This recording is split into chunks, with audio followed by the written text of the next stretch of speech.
Жаасан байна уу? За өнөөдөр тархаа яаж сайжруулах, хөгжүүлэх, мартахгүй байх, ой санамжаа сайжруулах аргын талаар ярив.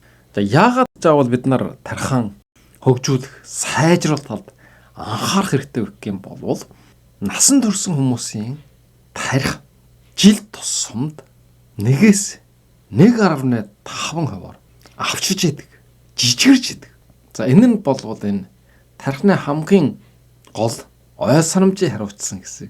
Хиппокампус нь болвол жижигэрдэг, авчдаг. За хиппокампусыг болвол японоор болвол кайба гэж, далай морь гэж нэрлэдэг.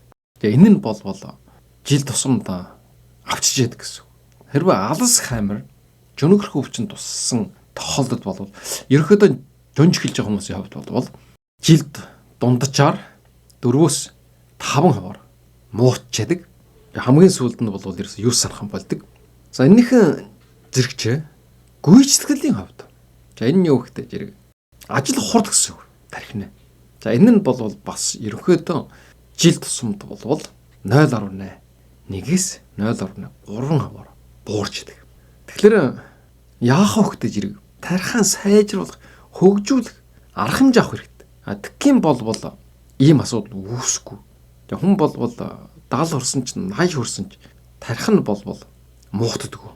Улам сайжирч идэг. Энийг бол туршлаар харуулсан байдаг. Хамгийн гол нь болтой зэрэг насан турш хүмүүс бол тархиан идэвхтэй хэрэглэх юм болсноосоо болоод тарих нь мууж байгаа. За тэгэхээр яавал илүү ой санамжтай болох вэ гэх юм бол 4 арга байж байгаа. Үндсэн 4 арга. Хэрвээ энэ 4 аргыг хэрэгжүүлж чадах юм бол тарих муутах асуудал үүсэхгүй. Бүр 2% сайжирсан гэсэн ийм судалгааны хүрдэг байна. За энэ ямар 4 арга вэ гэх юм бол нэгдүгээрд нь оюуны дасгал, хоёрдугаард нь биеийн дасгал, гуравдугаар нь хоол тэжээл, дөрөвдүгээр нь нийгмийн холбоот гэсэн ийм үндсэн 4 аргыг хэрвээ тархинд тустай талаас нь хэрэгжүүлж чадах юм бол тарих сайжирна. Хүн болоод бусад амьтан аргаднуудын хамгийн том ялгаа нь бол тархиных нь ижлэгүн том. Тэгээд сэтгэн бодох чадвар нь хөгжсөн байдаг. За яагаад энэ хүмүүсийн тарих нь том болсон? Тэгээд сэтгэн бодох чадвар нь сайжирсан бэ гэх юм бол өнөөдрийн яг гэж байгаа энэ 4 үндсэн хүчин зүйлтэй холбоотой. Хүмүүс бол бусад араатай амьтнуудыг бодох юм бол илүү гүн сэтгэдэг. Тэгээд үх хэлийг хөгжүүлж бий болгосон. За энэ нь бол сэтгэн бодох чадварыг сайжруулсан юм байна. Тэгэхээр хэлний баялгаа сайжруулах, гадаад хэл сурах. За энэ бол тарихыг хөгжүүлнэ гэсэн. За хоёрдугаард нь бол тэжээл. Хүн бол модноос буусан, 2 хөлөө хөгжүүлсэн, чөлөөтэй шилжил төлөв гэдэг бас. Энэ дээрээс үндэслээд бол төрөл бүрийн хоол хүнсийг олж идэж чаддаг бас. Дараа нь зэрэг галыг ашиглаад боловсруулсан хоол хүнс хэрэглэдэг бас. За энэ үйл явдлууд нь бол биш үү? Энэ тархины шим тэжээл болж байгаа. Тэр илүү шим тэжээлтэй хоолыг идснээр тархин хөгжсөн гэсэн. Тэгэхээр бид нар өнөөдрийн хувьд ялгаа байхгүй. Олон төрлийн шим тэжээлтэй хоол. Тэр тусмаа өнөөдөр энд ярих гэж. Зөвхөн тархин тустай шим тэжээлтэй хоолод идэх юм бол тарих сайжирна гэсэн. Дараа нь бол багж хэрэгслийг ашиглав. Зорилготой хөдөлгөөнүүд хийдэг гэсэн. За энэ нь бол энэ булчингийн хөгжил. Бусад аргатай амьтнууд бол булчингаа хөгжүүлэх ямар нэгэн дасгалууд хийх байгаа шүү дээ. За тэгж ойлгож байна. Тэгэхээр төрөл бүрийн хөдөлгөөнүүд хийж байгаа. За энэ бол тархины хөгжил тустай гэсэн. За дөрөвдүгээрд нь бол нийгмийн холбоот. Хүн бол ингэж нийгмээр амьдардаг. Тэгээд саяын ярьсан шиг үг хэллийг бий болгосон. Ингээ хоорондоо харилцаж эхэлдэг. Нийгэмшсэн. За энэ нь бол энэ тархины хөгжил тустай. Тэгвэл ямар нийгмийн холбоот үйл ажиллагаанд тархин сайн талаар ярина. За ингээд нэгдүгüүрд. За нэгдүгüүрд бол оюуны дасгал. За сургуулийн насны хүүхдүүд бол төрөл бүрийн мэргэжилээр хичээл хийж байгаа. За энэ бол хамгийн үндсэн тарих хөгжүүлэх арга. Зөвхөн хөгжүүлж байгаа юм биш, чинэглэж байгаа. Чинэглэсмээ хөгжиж байгаа. Хичээлүүдийг бол оюуны дасгал гэдэг ойлгож болно. Тэгэхээр хичээлдээ муу, зурлан муутай, толгой муутай гэж яригддаг тийм хүүхдүүд байдаг. Энэ хүүхдүүд бол бас өнөөдрийн яриагаа сонсох хэрэгтэй. Тэгэхээр сурлагаан сайжруулах, шалгалт, тестэд илүү оноо авах юм бол бас аргууд байгаа. За ерөнхийдөө болвол энэ яраа болвол насан турсан хүмүүсд чиглэгдэж байгаа. Тэгээд зөвхөн сургуулийн хичээл бас хангалттай биш. Тархан сайн хөгжүүлэх юм болвол манай Монголд болвол оюун ухааны академи гэж байж байгаа. Энэ академид орж суралцаад энэ дэлхийн төрөл бүрийн оюуны урлагийн төвчөнд монголчууд бол асар өндөр баргал эхний байранд явж байгаа. Монгол хүний тарих болвол сайн, асар сайн. Тэгээд зөвхөн тэр нь хөгжүүлээд өгөх юм бол бүр дэлхийн 1-р түвшинд хүрдэг. Яны болвол олон жилийн энэ түүх харуулж байгаа. Ийм байдлаар мэдээж сургуулийн сургалтууд хичээлээхэд явна гэсэн. Тэгээд оюун ухааны академид тусгаалan дээр тарих толгойг хөгжүүлдэг. Чиглэг чадварыг сайжруулдаг. Тэр сургалтанд сурвалдаг. Тэгвэл ийм нөхцөл байхгүй. Нийгэмдэр гарсан хүмүүсүүд болвол яах вэ гэж. Янз бүрийн оюуны сорил байх юм бол хийж болно. Жишээлх юм бол шатар тоглодог ч юм уу. Үгийн сүлжээ бөглөдөг ч юм уу. Тэгээд энэ гар утсан дээр бол төрөл бүрийн аппод байж байгаа. Оюуны сорил. Хамгийн сайн тарих хөгжүүлэх арга нь юу гэхтэй зэрэг хэл сурах. Тэгэхээр хэлийг яаж сурах вэ гэхтэй зэрэг зөвхөн өөрийнхөө үндэсний хэлийг сайн сурах гэсэн хангалттай. Тарих муутай хүмүүс болвол үгнээ баялан муутай байдаг. Хэлж илэрхийлж чаддаггүй. За энэ байдлыг яаж өөрчлөх вэ юм бол ном уншиж болно. Ном уншин гэдэг болвол уншихын зэрэгч буурах тарих тасралтгүй ажиллаж байгаа. Эннийхэн зэрэгч үгийн баялаг, үгийн сан нэмэгддэг. Шинэ үг хэл сураад тэрнийхэн хэмжээгээр цэцэгдэг, илэрхийлдэг байна гэдэг нь болвол тархины хөгжил тусна гэсэн. Тэгэхээр тархаа хөгжүүлэх юм болвол ном сайн унших хэрэгтэй. За тэр тусмаа уран зохиолын номууд. Тэгэхээр төрөл бүрийн мэрэгжлийн ном. Төрөл бүрийн мэрэгжлийн үг хэллэгүүдс байдаг. За энэ нь болвол ерөөсөө гадаад хэл мэдхгүй. Зөвхөн өөрийнхөө үндэсний үг хэлээр тархаа хөгжүүлэх арга юм байна. За энэ дээр нэмээд хамгийн үр дүнтэй гэж хүлээн зөвшөөрсөн юм багтаж зэрэг хоёр дахь хэлийг сурах. За энэ талаар болвол судалгаа хийсэн. Хоёр хэлтэй хүмүүс болвол тархиных нь хөгшрөл нь 3-5 жилээр хойшилсан гэсэн. Ийм судалгаа. Тийм учраас гадаад хэл сурна гэдэг нь бол зөвхөн гадаадын хүнтэй харилцахын төлөө биш. Тэр хэлийг амьдралд хэрэглэхийн төлөө биш. Ямар ч тийм гадаад хэл хэрэглэх орчин байхгүй. Зөвхөн хөдөө малаа малжаад амьдарч ирсэн ч гэсэн тархаа хөгжүүлэхийн төлөө гадаад хэл сурна гэсэн. Англи хэл ч юм уу. Насан турсан хүмүүсийн хувьд тархаа хөгжүүлэх хамгийн сайн арга нь болвол гадаад хэл юм байна. Жишээлх юм бол манай гэр бүл болвол ерөнхийдөө 4 төрлийн хэлээр ярддаг. Амьдралдаа ерөөсөө өдрөлсөм хэрглэж байгаа. Өөрийн энэ сурсан хэлүүдийг ийм нөхцөл бүрэлдэжсэн байгаа юм. За жишээлх юм бол эхнэр бид хоёр болвол сургуульд байхдаа хятад хэл сурсан. Олон жилийн турш хэрэглээгүй байсан. Гэсэн ч гэсэн сүүлийн үед энэ телевизээр YouTube үздэг болсон. YouTube-оор бол төрөл бүрийн хятад хэлний нэвтрүүлгүүд байж байгаа байхгүй юу? Сувгууд. Тэгэхээр өглөө эртэ босоод хятад хэлээр YouTube сувгууд үзэж байгаа. Тэгж тэр чинь хүүхдүүд босоод ирж байгаа юм. Тэгээ хүүхдүүд болвол энэ Японд төрж өссөн учраас хятад хэл мэдхгүй. Жаагаач. Тэгэхээр хүүхдүүд босохтой зэрэг өглөө цайн дээр бид нар монгол хэлээр телевизээр үзэж байгаа. Цагийн хурд ч юм уу. Өөр босод олон телевиз сувгууд байж байгаа. Энийг болтой зэрэг өглөө монгол хэлээр үзэж байгаа. Тэгээд сургууль дээр очихтой зэрэг, ажил дээр очихтой зэрэг яах вэ? Япон хэл хэрэглэж байгаа. Сургуулийн сургалт бол Япон хэлээр байж байгаа. Ажлын хамт олон ч гэсэн Япон хүмүүс учраас өдөр нь болвол ерөөсөн чивэр Японд ч юм гэсэн. Тэгээд орой харж ирээд оройн хоолны чагаас эхлээд унтан юу гэж нөхдөж хэрэг англи хэлээр бүхчүүлээ өгч байгаа. Мэдээлэл үжин, кино үжин, интертеймент үжин. Ингээд нэг өдөр болтой зэрэг 4 хэлийг болвол ерөөхдөө тэгш байдлаар ийм орчныг бүрэлдүүлсэн. Бид нар бол хоорондоо мэдээж монголоор ярина. Гэтэл мэдээлэл авах сувгууд болтой зэрэг энэ 4 хэл дээр байж байгаа. За энэ аргыг болвол та бүгд ус хэрэгжилж болно. Тэгэх юм бол энэ тархины хөгжилд асар тустай. Тэгээ миний хувьд бол энэ бичлэгийг бэлтгэхийн төлөө өдрөжингөө төрөл бүрийн хэлээр л юм сонсч уншиж ийм байдлаар хэдэн жил явчихсан учраас ирсэн. Энэ орчинд тасчихсан байгаа. Ямар хэлээр үжиг сонсож байгаа нь ирсэн. Сүүлийн үед ирсэн мэддэгхэн болчихсон. Ямар ч байсан тэгээд хятад бол хятад, Англи бол англи, Япон бол Япон тэгээд ярих гэжээс сэдв маань ямар хэлэлтэн дээр л байна. Голлож байна. Тэр хэлээр нь тэгээд хүчээд судлаад явах болцоотой байж байгаа. Ийм учраас та бүгдий бас энэ хэл сур амьдралаа тэгээд тэр хэлэн хэрэгэл адгхийн болвол тархины хөгжилд тустай. За энэ дээр нэмээд болвол хүн болвол мартадаг хамт. Тэгэхээр тарих сайтай хүмүүс гэж яргадаж байгаа. Энэ хүмүүс болвол чэйжлэх аргачлалтай байдаг. Өөрөөр хэлэх юм бол чэйжлэнэ гэдэг бол ерөнхийдөө тавтана гэсэн. Тавтлах хийх юм бол чэйжлэх.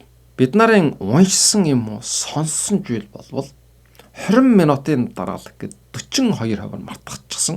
Зөвхөн 58% нь толгойд байдаг. Жишээлх юм бол миний яриа 20 минут үргэлжлэхдээ эхэнд нь юу ярьсан гэдэг бол ерөнхийдөө сонсож байгаа та бүгдийн хувьд 40 орчим хувь нь мартчихсан байгаа гэсэн.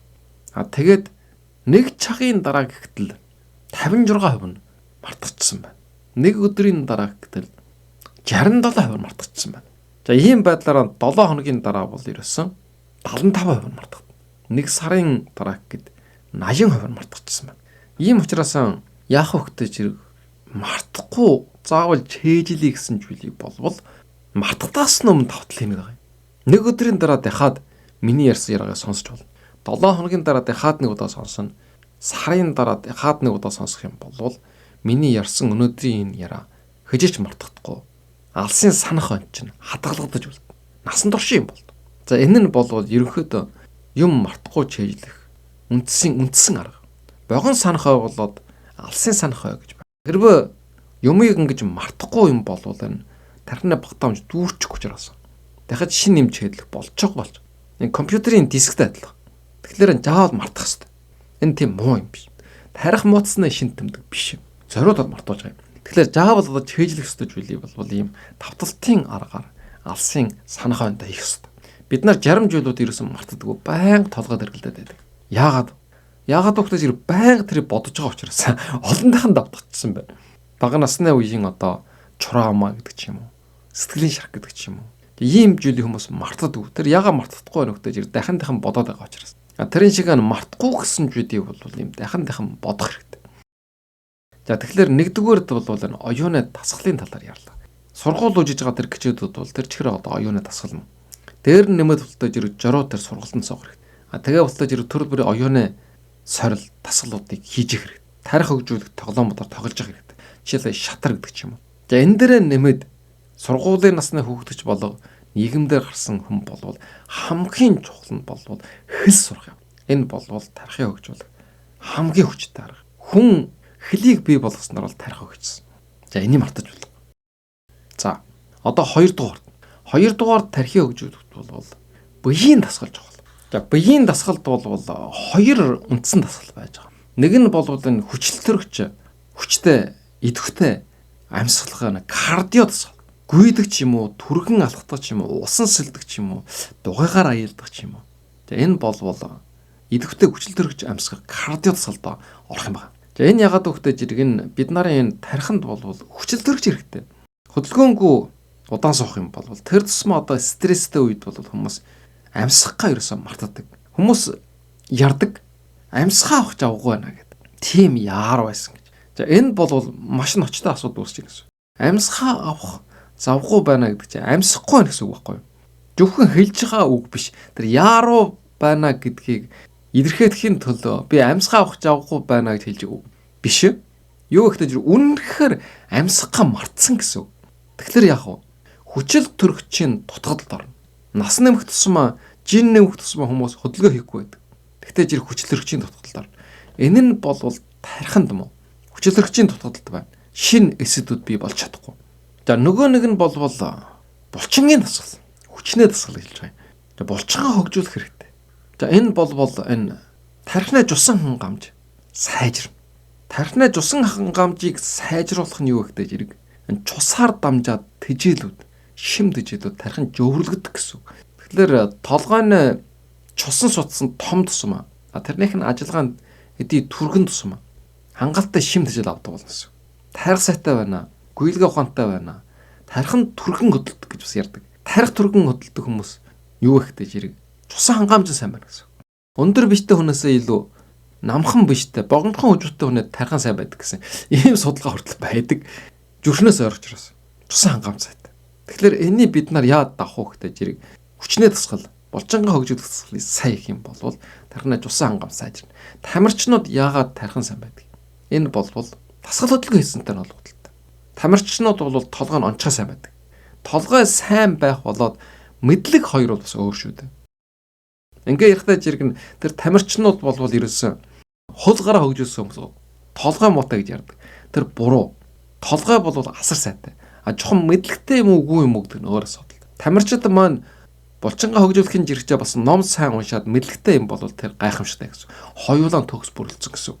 Тамираар хичээлдэггүй тэр талын авьяас хүмүүс юу гэж ярьдаг вэ гэдэг жирэг. Өөрийгөө толгойгоо хөгжүүлсэн ном уншсан гэж ярьдаг. Мэдээж ном унших юм бол мэдлэгтэй бол. Гэтэл тархины үйл ажиллагаа тэр механик үйл ажиллагаа нь сайжрах уу бас сайжрахгүй гэсэн. Тэрийг яаж сайжруулах вэ гэдэг жирэг өнөөдрийн хэлж байгаа нь хоёр төрлийн дасгалыг хийх хэрэгтэй. Нэг нь бол кардио дасгал, гүйдэгч юм уу? Хүчил төрж амсгалах, нөгөө нэг нь бол жирэг хүчнээ булчингаа хөгжүүлэх. Энэ хоёр дасгалыг бас хийх хэрэгтэй. Судалгаа байж байгаа байхгүй юу? Хэрвээ энэ бие махбодын дасгалуудыг хийгээд байх юм бол хиппокампсын ижил хүн байна шүү дээ. Авчихгүй мөртлөө 2% ихсэн гэдэг байгаа. Сая бол ярьсан насан турсан хүмүүс болвол жилд 1%-аас 1.5% тархины ижилгүү нь болтож ирэх багасч яадаг. Гэтэл энэ дасгал хөдөлгөөнөд хийдэг хүмүүс бол бүр 2% сайжирсан гэж. Тарих болвол настай хамаа баг. Зөвхөн тэрийг сайжруулахын төлөө оролж чинь үгүй байх гэдэгтэй холбоотой. Хүүхэд багчвал хүртэл ерөөсөн дасгал хөдөлгөөн хийхгүй ч юм уу, оюунаа хөгжүүлэхгүй байгаа ч гэсэн асар толгой муутай тарих муутай ийм байдалтай байгаа шүү дээ. За ингээд энэ хүчний дасгал дээр болвол хамгийн наад чах нь 7 хоногод 150 минут хурдан алхах ч юм уу гүйдэг ийм байх хэрэгтэй. За энэ нь юу вэ гэхтэй жирэг 30 минут хэлж байгаа юм. Өдөрт ерөөсөн 150 минут. 2 өдөр амарна. 7 хоногоос 2 өдөр нь бол хийх болж байгаа байхгүй. Амардах ч юм уу. Бусад янз бүрийн хөтөлбөр, ажлууд давхчих учраас өдөр болгон одоо гүйгээд ч юм алхаад аж чадахгүй. Тэгэхээр ерөнхийдөө 7 хоногод 5 өдөр нэг удаа 30 минутаар түргэн алхах ч юм уу, дунд жиргийн уртдаг гүйдэг ч юм. За ийм байхад бол болно. За хүчнээ дасгалыг бол өдөр болгон хийх шаардлага байхгүй. 7 хоногод 2 удаа байхад бол бас боломжтой. За хэтэрлээгээд 3 удаа. За ийм байдалтай байх юм бол тарих хөгжнө. Муутахгүй. За 3 дугаард нь. 3 дугаард нь болвол тархаа хөгжүүлэх юм бол тарханд тустай хоолоор хооллох хэрэгтэй. За энэ талаар урд нь бүр бичлэг хийж өнгөрсөн тарханд тустай хоол үздэг сэдвэр. За энийг та бүгд бас бочаагаад үжээрэй, сонсоорой. Тарих болвол энэ биеийн жингийн ерөөсөн 2% ижилдэг. Тэгсэн мөртлөө нийт энергийн 20% зарцуулдаг. Тарих ажиллахгүй байна. Юм тогтоож чэйжлэхгүй байна. Улам муутаад байна гэж байгаа юм бол шимт ажилтай холбоотой байж магадгүй. Монголчуудын тарих бусад улс үндэснээс илэрхээ сайн байдаг. Энэ нь бас тэр хоолтой холбоотой байж магадгүй. Генээс гав. Калори ихтэй махан хоол идээд байгаа шүү дээ. За энэ бол тархас. Тэгэхээр энэ хүүхэд өсвөр насны хүүхдүүд бол бүр илүү тархинд шимтжил хэрэгэлдэг. Жирийн хүмүүс бол 20% хэрэгэлдэг гэж байгаа бол хүүхэд өсвөр насны тархаа хэрэгжилж хүүхдүүд бол бүр 50% хэрэгэлдэг гэж байгаа байхгүй юу? Шимтжилийг. Одоо энэ хүчтэй компьютер гэдэг жиргэлээ. Чахалгаа асар их орж байгаа байхгүй юу? Компьютер бол ерөөс халаад ажил хийхгүй болчих. Хэрвээ компьютерийн CPU гэдэг тэр яг компьютерийн гол тархины хэсгийг хэрвээ хамгийн орчин үеийн хүчтэй бүтээгдэхүүнээр сольчих юм бол тийм байдал үүсэж байгаа. Энэтэй адилхан. Манай насныхан ерөөсөө тархалаад жин нэмээд байгаа. Би ерөөсөө таргалж жин нэмэхгүй байж байгаа. За энэ болвол энэ өдөржин шинжингээ ном уншаад бичээд энэ дээр яр тайлбарлаад энэ тархи хэрэглэлтэй холбоотой байх. За энэ бол гарцаа байхгүй. Тэгэхээр жин хасъя гэж бодож байгаа хүмүүс бол бас тархаа хэрэглэх хэрэгтэй. Яагаад таргалаад жин нэмээд байна вэ гэдэг жирэг тархаа хэрэглэхгүй байна. Өдөржин шинжингээ ном уншихгүй байна. Бодож боловсруулахгүй байна, бичихгүй байна. Тэрнтэй холбоотой. Тэгэхээр жин хасъя гэж хүмүүс болвол номын сонсох хэрэгтэй. Ядаж одоо амралтын өдрүүдэр тэгэх юм бол жин хасах. За энэ бол миний өөрийн ховийн туршлага. За тархинд тустай ямар хоол байх вэ гэдэг жирэг хамгийн алдартай нь бол умыгаа 3. За энэ нь бол загсанд их байдаг. Ийм учраас 7 хоногод ямарч байсан нэг 2-3 удаа тослого цэнхэр загсаар хоололж хэрэгтэй. Чингис хааны толгой сайн байсан мэдээж. Багадаа жагсаар хоололдог байсан шүү дээ. Бүр жагсаан булаалчилдаад бие биенээ хөнгөх ийм байдал төртөл үрж ирсэн. За шар тос бол бас тархан сайн. Тэгээд махан хоолууд. Хоньной мах, үхрийн мах, адууны мах. Энэ бол тархан сайн. Калоритой, энергитэй. За шар тосыг бол кофенд хийж явах. Энэ бол үр дүнтэй гэж урд нь ярьж бас өнгөрсөн. За энэ дээр нэмээд дутагдаж ирэх. Гэдэснээ орчин ихч. Зөв хооллохгүй бол. Энэ гэдэс бол энэ тархийг чахарж ийн гэсэн ийм ном хүртэл байдаг. Ийм судалгаа хүртэл байна. Ямар хоол идэсэн үү гэдгээс шалтгаалаад тарих яаж ажиллах уу гэдэг шийдэж идэг. Гэдэсэнд бол ээлтэй аштай багтаар гэж байна. Энэ аштай багтаарыг өсгөх, үржүүлэх ийм төрлийн хоолууд идэх юм бол тархинд эергээр нөлөөлнө. За энэ нь бол голдуу ерөөсөө тараг гэдэг ч юм уу эсгэлэн хоолууд. Монголчуудын хувьд бол хамгийн сайн одоо тарга, хоормог. Тэгээд тодорхой хэмжээнд айраг. Актертэл уух юм бол айраг бол согтуур болгонд болж хорно. Тархинд сөр нөлөөтэй. Бага хэмжээнд бол энэ бас аштай багтаарыг үржүүлэхэд тус болно. За Японд бол одоо мисо, натто, солонгост бол одоо кимчи. За энэ бол тархинд ээлтэй. Тодорхой хэмжээнд халуун ногоотой хоол. За энэ дээр нэмээд тултаж ирэг шимд ажиллаар баялаг хүнснээ ногоо. За энийг яаж тэнцвүүлж идэх вэ гэх юм бол дөнгөж одоо сая 5 өнгийн хоолоор хоолдох аргын талаар ярьсан. Өөрөөр чинь хоолны тавга дээр 5 өнгийн ногоо жимс байх хэрэгтэй. Энэ дотор нь ултаж ирээд тэр шимд ажиллууд нь хуваарлагдсан байдаг. За хамгийн сайн 2 өнгийн жимс, 3 өнгийн ногоот нэг удаагийн хоол. За яг одоо ямар ногоо жимсийг идэх үү? Яагаад заавал өнгөөр нь ялгаж идэх ёстой вэ гэдгийг мэдхийг хүсэж байгаа юм бол өнөөдөр ярина дээд тал яриагаа сонсоор. За ерөнхийдөө дүгнж хэлэх юм бол энэ хоол хүнсний хэсэг дээр бол тарих бол өөрийн чинь энергийн 20% зарчуулдаг. Хүүхэд залуусын хувьд бол магадгүй бүр 50% нь хүртэл зарчуулж байгаа. Тэгэхээр энэний төлөө болтой зэрэг калоритой, энергитэй, шимд ажилтай хоол идэх хэрэгтэй. Харин тархинд хортой хоол нь юу вэ гэдэг? Хэтэрхээ их давстай, хэтэрхээ их чихэртэй. Тэгээд тэр боловсруулсан бүтээгдэхүүнүүд төрөл бүрийн химийн найрлага орсон. Өнгө гэдэг ч юм уу, амтлагч гэдэг ч юм уу, хадгалах гэдэг ч юм уу. Тэгээ эрүүл мэндэд хортой транс өөгдсүүд орсон.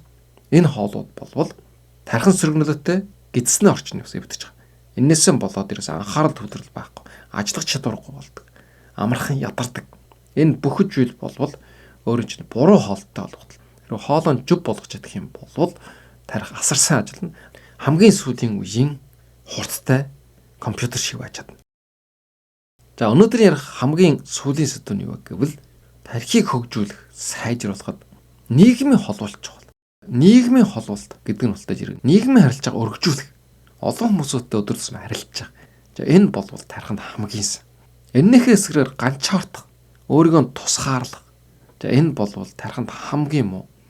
Хамгийн амархан одоо жөнөгрөх эмх тусч байгаа юм.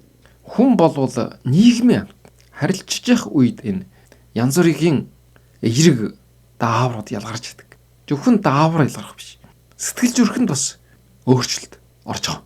Энэ нь болтой зэрэг тарихын болж байгаа. Зөвхөн хүмүүстэй харилцах, харилцахын хэрэг болтой зэрэг мэдээллүүд, шин сэтгэмжүүд бий болж байдаг. Тийм учраас хүмүүстэй уулзнаа, нийллэх хийнэ гэдэг бол зөвхөн зугааж ангил гаргаж байгаа юм. Зөвхөн өөрийнхөө тархины эрүүл мэндийн төлөө, тархаа сайжруулахын төлөө би хүнтэй уулзж чинь, яралж чинь, энэ тэнд үйл ажиллагаанд оролцож чинь, нийллэх хийж чинь гэж тэгж ойлгох хэрэгтэй. Ийм хүмүүсийн тархан сайн байдаг. За энэ дээр ямар одоо нийгмийн үйл ажиллагаанд бүр илүү одоо хүнээ тархан сайн өгдөө зэрэг сайн дурын ажил, бусдад туслах. Энэ бол онцгойлоо одоо тархан сайн. Бусдад тусалж явах үед бол энэ тархинд урамшууллын сүлжээ гэж байдаг. За энэ бол идэвх чинь. Ингээд энэ окситоцин ч юм уу, серотонин ч юм уу ихэр нэмэгдээд айдас, стрессийн хариу үйлдэлүүд нь буурдаг гэдэг. За энэ нь ултай зэрэг би бол хиндэж хэрэггүй чаг уяа өнгөрөөсөн гэж өөрийн голох сэтгэлгээнээс ултай зэрэг амчирна. Би бол хэрэгтэй хүн бусдад тусалж гин гэдэг ийм одоо сэтгэл хүнд бий болдог. Энэ болтой зэрэг амьдрах итгэлийг өгдөг. Урамжралыг өгдөг. Өөрийнхөө үнцнийг мэдэрдэг. Тэгэхээр ийм байдлаар нийгмийн идэвхтэй үйл ажиллагаанд оролцох юм бол хүн өөдрөг сэтгэлтэй болно. Амьдралын чанар сайжирна.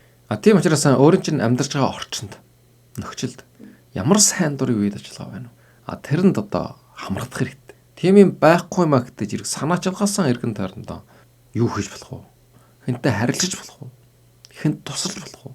Ийм зүйлүүдийг санаалахтай хийгээд авах юм бол зөвхөн бусдад туслаад дуусахгүй өөрийн тарих сайжирна.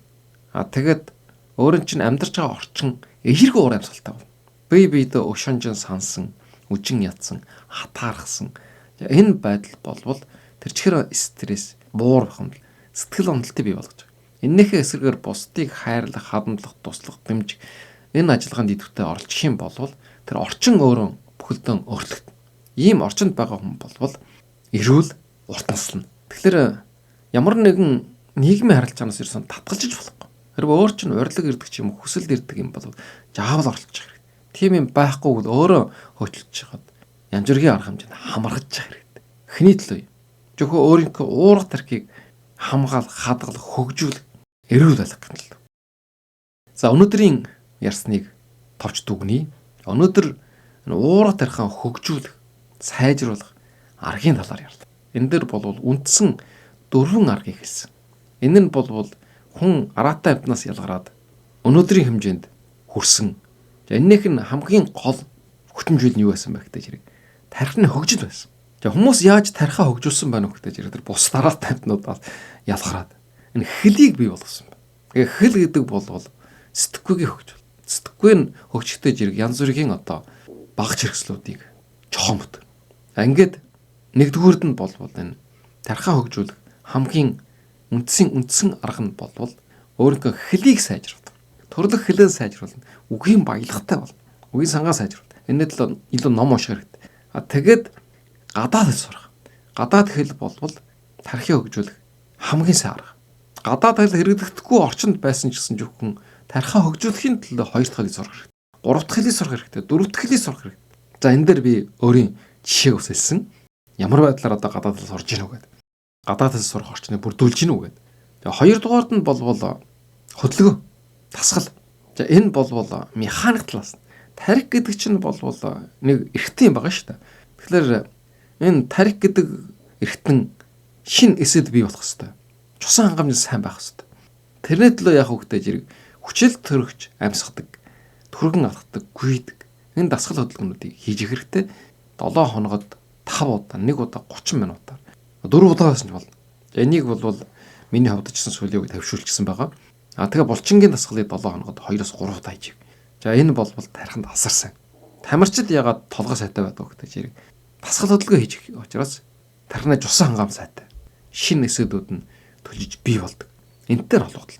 За 3 дугаард нь бол тэжээл.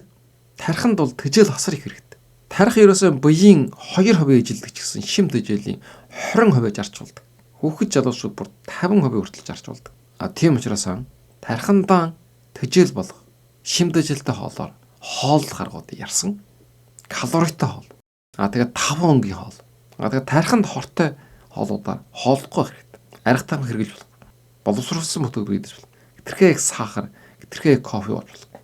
Тархины үндсэн тэжээлийн нэг нь бол энэ чихэр гэсэн ч гэсэн энийг хэтэрхий хэрэглэх юм бол сөргөнөдтэй болно. За, дөрөвдүгээрд нь бол нийгмийн холболт. Хүн бол нийгмээр амьдардаг. Амтан нийгмийн орчинд байх тусмаа тарих идэвхжээд. Тэгээ урамжрал авч идэг. Тэгэхээр нийгмийн ямар орчинд байх вэ гэдэг эерэг ийм орчинд байх. Бусдыг тусалдаг, дэмждэг. Бусдад эерэг энерги төгөөдөг. Харин сөрөг хортноос нь яасан хэрэгтэй. Энэ бол тархинд майнаас хасах хөвжүүлэлт бий болдог. Ганцаараа байж болохгүй. Заавал хүмүүстэй харилцах хэрэгтэй. Холболттой байх хэрэгтэй. Энэ бол тархины хөгжил тустай. За ийм байдлаар тархиа хөгжүүлээд явах юм бол хижээч одоо жөнгөшгүй бид нарын гадаад өн гүжимж бие махбодын хувьд бол нас шижээдэг, насны тоон нэмэгдчихэд 30 хүрчглээ, 40 хүрчглээ, 50 хүрчглээ, 60, 70 хүрчглээ гэтэл тарих бол хөгшөрдөг. Хэрвээ өнөөдрийн энд хэлсэн энэ 4 үндсэн арга хэрэглээд байх юм бол харин ч тархины багтаамж 2% нэмэгдэнэ. Хэрэглэхгүй бол жил тусамд 1-ээс 1.5 бор барахч идэг, жижигэрч идэг. За ийм учраас энд хэлсэн энэ 4 аргыг хэрэгжүүлээд тарих сайтай. Тэгээ тарих сайтай болвол яг амьдрал илүү амжилттай, өөрийн хүснээр үр дүнтэй, сэтгэл хангалуун, аж аргалтай амьдрах болж чаддаг. За та бүхэндээ маш их баярлалаа.